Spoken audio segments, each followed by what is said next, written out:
자, 이렇게 됐는데, 먼저 나를 지나 사람은 슬픔의 도시로, 이제 이 지옥세계가 슬픔의 고을, 슬픔의 마을, 슬픔의 도시, 슬픔의 국가라 이거예요. 근데 이것은 이제 공간이에요, 공간. 이 공간이 그렇다는 건데, 두 번째는 나를 지나 사람은 영원한 비탄으로. 탄식과 슬픔. 비탄인데 영원한 시간. 공간은 감옥이고, 근데 이 공간이 영원해. 그 다음에 세 번째는 파멸이에요. 나를 지나 사람은 멸망에 이르렀다. 끔찍한 거죠. 그 다음에 이제 정의는 존귀하신 창조주를 움직여 천주의 힘 그 지극한 지혜와 본연의 사랑이 나를 만들었다 이렇게 됐는데 이거 설명이 좀 필요해요.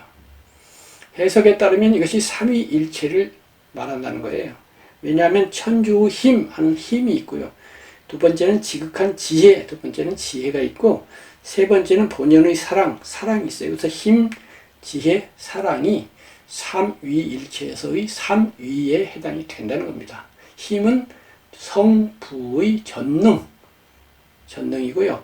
지혜는 성자의 지혜, 사랑은 이제 성신의 사랑이라는 거예요. 그러면 이것이 힘과 관련이 되는 건 맞는 것 같아요. 전능하신 하느님이 만드신 일이다. 그건 맞는데 여기에 무슨 지옥에 무슨 지혜가 있느냐? 지옥에 들어가 보면 이제 특히 단테가 그렇게 했는데 이 계층이 9층으로 되어 있잖아요. 각각의 죄의 종목에 따라서 벌의 종류도 달라요. 이렇게 죄를 분별해 가지고 종류별로 나누어 가지고 따로따로 분별해서 벌을 준다. 이것이 지혜라는 거예요. 문제는 사랑입니다. 사랑. 아니 지옥을 어떻게 사랑이 만들었다는 거야. 사랑하면 용서를 해줘야지. 무슨 사랑?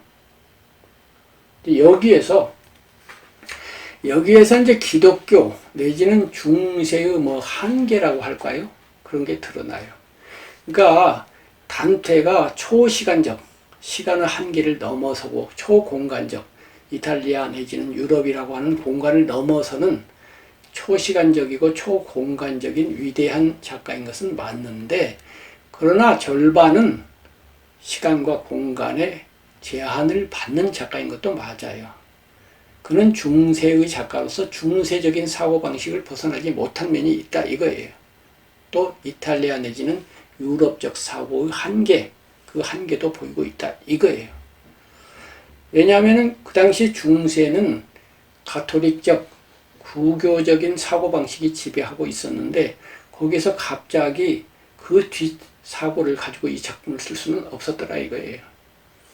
그래서 그 해석을 토마스 아퀴나스를 비롯한 가톨릭적 교리 해석을 그대로 수용을 했는데 그것이 여기에 나타나는 거예요. 그래서 이제 사랑이라는 게 뭐냐면 왜 지옥이 사랑이냐 이거는요. 해석에 따르면은 사랑은 두 가지가 있는 거예요. 즉 천주 하느님에 대한 사랑이 있고요. 두 번째는 나에 대한 사랑이 있어요. 이 두 사랑이 경쟁을 합니다. 그 경쟁 관계에서 가톨릭에서는 하느님 사랑이 1번이 되어야 되고 나의 사랑은 2번이거나 혹은 없어져야 돼요. 나를 사랑하지 말아야 돼요. 하느님을 사랑해야 돼요. 왜냐하면 나를 사랑하다 보면 욕심이 나고 세속에 집착을 하고 나쁜 짓을 하게 되니까요. 이것이 동북아시아로 넘어오면 이른바 인심도심이 돼요. 인심, 사람 마음, 도심, 도마음. 도의 마음과 사람 마음이 안에서 싸운다 이렇게 되는데 여기는 하느님 사랑과 나에 대한 사랑이 싸우는데 이 나에 대한 사랑이 너무 강해서 하느님 사랑을 배반한 사람들, 뒤돌아선 사람들이 지옥에 간다 이거예요. 그러니까 이 지옥은 사랑과 관련이 되기는 된다 이런 뜻이에요. 되기는 되는데 아무튼 하느님이 나를 사랑 안 하고 너는 너를 사랑했으니까 지옥 가 이렇게 했다는 거 아니에요. 제 앞에 정의라는 말이 있잖아요. 그러니까 이 지옥문의 정의 혹은 하느님의 정의는 최종적으로 뭐가 기준이에요? 하느님의 입장에서 네가 날 사랑했어 안 했어? 사랑 안 했어? 지옥 가. 사랑해서 천당으로 데려갈 거야. 어쩐지 이상하지 않습니까? 가톨릭 교인도 아니고 성경이 절대 진리라고 믿지 않는, 혹은 믿는다 하더라도 현대인이라면은 그런 종교적 신념 말고 이 종교 밖에서 보는, 종교라는 건 안에서도 볼 수 있고 교회나 성당이나 사찰이나 모스크 안에서도 볼 수 있고 밖에 나와서 제3자적으로 볼 수도 있는데, 이 밖에서 보는 부분이 현대는 기준이란 말이에요. 이 세속사회가 기준이라고요, 현대는. 근데 중세 시절에는 이 안에서 보는 게 기준이어서 이렇게 됐는데, 현대인의 입장에서 보면 밖에서 보니까, 아니 하느님 믿으면 천당 가고 하느님 안 믿으면 지옥 가고, 그럼 그 편당 아니냐, 이게 편당, 편가르기, 우리끼리 짝짝꿍 아니냐 이거예요. 내 편은 봐주고 너희 편은 안 봐주겠다 이거 아니에요. 나중에 나오지만은 이 비리길리우스처럼 하느님 믿을 기회도 없었던 사람들이 있어요. 기독교가 생기기 이전에 살았어요. 근데 사람은 아주 좋은 사람이야. 근데 지옥 가 있어요. 우리나라로 치면은 세종대왕 지옥 가 있어요. 이순신 장군 지옥 가 있어요. 왜? 하느님은 알지도 못했는데 뭐. 지금 이 비리진리오가 가 있는 림보, 거기에 가 있는 거예요. 이러니 이것이 현대인의 입장에서 과연 공정하냐 이거예요. 이 정의가 정말 정의냐 이거예요. 정의라면 객관 타당한 기준에서 해야지, 내 편인데 봐주면 그게 정의예요? 그건 독재 권력자하고 똑같잖아요. 내 편이 잘못하면 내로남불 감싸주고, 너희들은 잘못하면 혼내주고, 편당이잖아요. 공정성이 없잖아요. 그래서 이 정의라는 말을 과연 여기에 쓸 수 있느냐, 이런 질문이 있고, 이런 질문이 해소되지 않는 한 가톨릭 철학 또는 기독교 철학 또는 단테의 신곡은 현대에서는 제한적으로만 위대한 그런 작품으로 격이 많이 낮아진다 이거예요. 여기서 생각해 볼 것이 이제 종교가 과연 무엇이며 어떻게 되어 있느냐는 것인데, 이것은 굉장히 어렵고도 어려운 질문이죠. 종교에 대해서 별별 토론이 다 있고 수천만 권의 책이 있으니까. 그런데 제가 이제 60평생 여러 가지 생각을 해온 결과, 저만의 의견입니다만은, 종교라고 하는 것은 크게 두 가지로 분별이 된다고 저는 결론을 내렸어요. 이 종교는 이제 다른 건 다 그만두고 최초의 힘, 태초의 힘, 기독교식으로 하면 태초의 힘, 그 다음에 현재 지속되고 있는 현재의 힘, 그리고 미래 영원 끝까지 가는 이 힘, 이러한 힘, 궁극적인 힘, 태초의 힘이자 현재의 힘이자 궁극의 힘, 그 힘이 어떤 인격체가 가지고 있느냐, 그러니까 유일신 말이에요. 하느님이 갖고 있느냐, 그 이름은 각각 다를 수가 있어요. 야훼일 수도 있고 알라라고도 부를 수가 있고 기타 등등 여러 가지 이름이 붙을 수가 있어요. 어쨌든 어떤 인격을 가진 그런 절대 권력, 전지전능자가 있다. 그분이 이 시간과 공간을 전부 통제하고 있다. 이렇게 보는 입장에서 출발하는 종교가 있어요. 대표적으로 유태교, 기독교, 이슬람교죠. 두 번째는 비인격이에요. 인격체가 아니에요. 이 우주를 지배하고 있는 힘이 인격체가 아닌 거예요. 여기서 정의가 존귀하신 창조주를 움직여 그랬거든요. 그럼 정의가 인격체 아니잖아요. 정의는 비인격이잖아요. 다른 말로 하면 법칙이에요. 이 세계를 적어도 세속인 입장에서 보면 적어도 물리 세계를 누가 움직입니까? 법칙이 움직이죠. 물리적 법칙, 물리학적, 화학적, 생리학적 이런 법칙들에 따라서 이 세계가 움직이고 있잖아요. 그러니까 과학, 자연과학은 그런 법칙을 연구하는 것인데, 자연과학을 많이 받아들이고 있는 현대인의 입장에서 볼 때 이 세계를 움직이는 건 법칙이란 말이에요. 근데 법칙은 비인격체예요. 관성의 법칙할 때 법칙이 뭐 인격을 갖고 있지 않잖아요. 3 곱하기 3은 9라고 하는 법칙에서 혹은 무슨 1차 방정식이든 뭐든 수학의 정리, 그런 원리 이런 것들 비인격적이잖아요. 그리고 그것이 사람으로 넘어와서 사람살이 또한 그런 법칙에 따라서 좋아지고 나빠지고 상벌이 집행된다 또는 종교적 결과가 나온다라고 하는 두 번째 사고방식이 있어요. 그래서 앞에서 하느님 중심의 사고, 거기에 기초한 종교를 신교라고 부르고 하느님교, 두 번째 법칙이 이 세계를 지배한다라고 보는 종교를 법교라고 부른다면 이 법교가 가장 발달된 것이 인도예요. 인도가 낳은 가장 대표적인 종교가 이제 힌두교와 불교인데 둘 다 법칙 중심이에요. 그 법칙을 인도 말로는 다르마라고 합니다. 그래서 불교는 불법 그래요. 불법, 부처님의 법 혹은 부처님이 깨달으신 법칙이에요. 삶의 법칙 이렇게 된 거예요. 그리고 그 법칙의 다른 말이 길이에요. 이 법칙에는 길이 있거든요. 이 길을 따라가면은 좋아지는 거야 하는 길. 그래서 불도예요. 이렇게 두 개의 종교, 신교와 법교로 나눌 때 기독교는 신교란 말이에요. 근데 여기에 보면은 정의가 창조주를 움직였어요. 창조주가 정의를 생산한 것이 아니고 먼저 정의가 있었는데 그 정의가 마치 뒤에 창조주를 움직인 것처럼 창조주조차도 정의의 법칙이 시키는 대로 따라가는 추종자인 것처럼 묘사를 해놨는데 이거는 단테가 여기까지 신경을 안 쓴 것 같아요.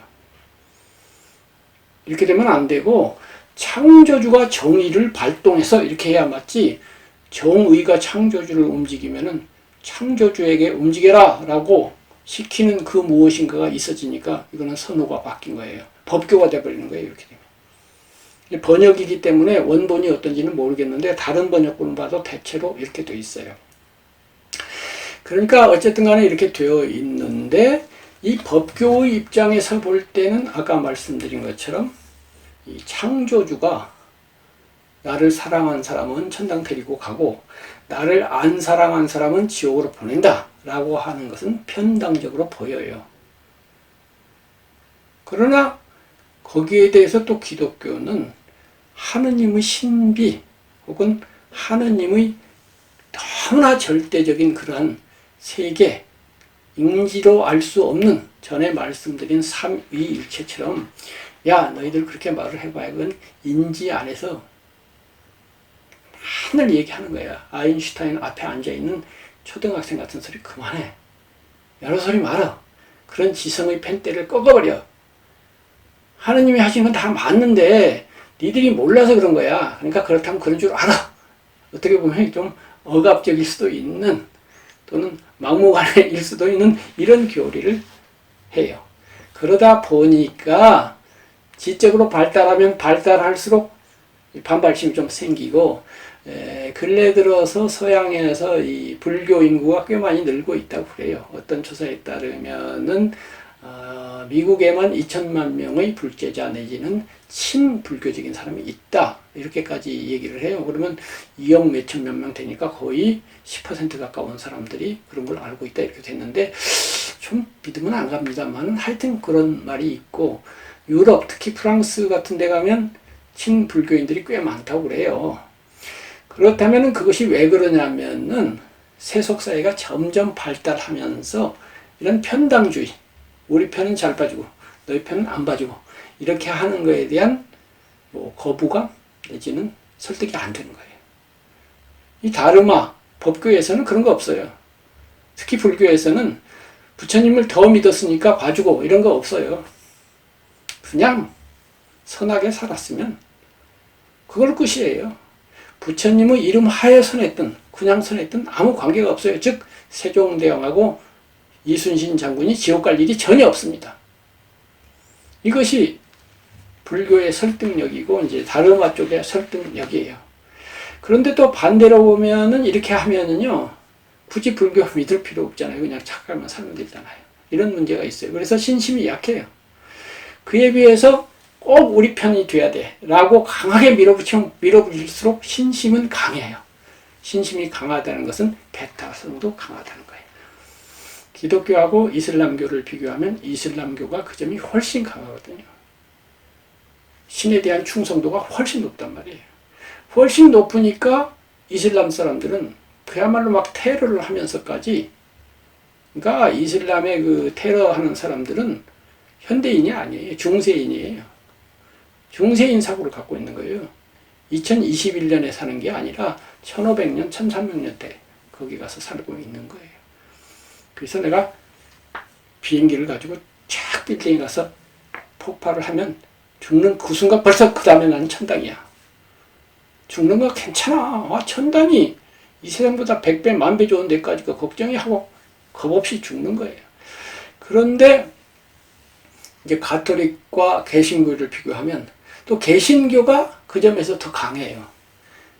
가톨릭은 하느님도 믿어야 되지만, 즉 1번 중요하지만 2 좋은 일도 많이 해야 해 하고서 2번을 중시를 해요.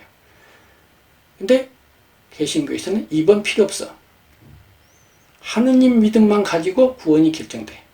물론 2번 좋은 일 많이 하면 좋지만은 그거는 세상에서의 가치 이것이지, 구원을 받느냐 안 받느냐, 천당 가느냐 안 가느냐 하면 관계가 없어요. 비록 네가 좋은 일을 많이 안 했어도 하느님이 오케이 하면 가는 거야.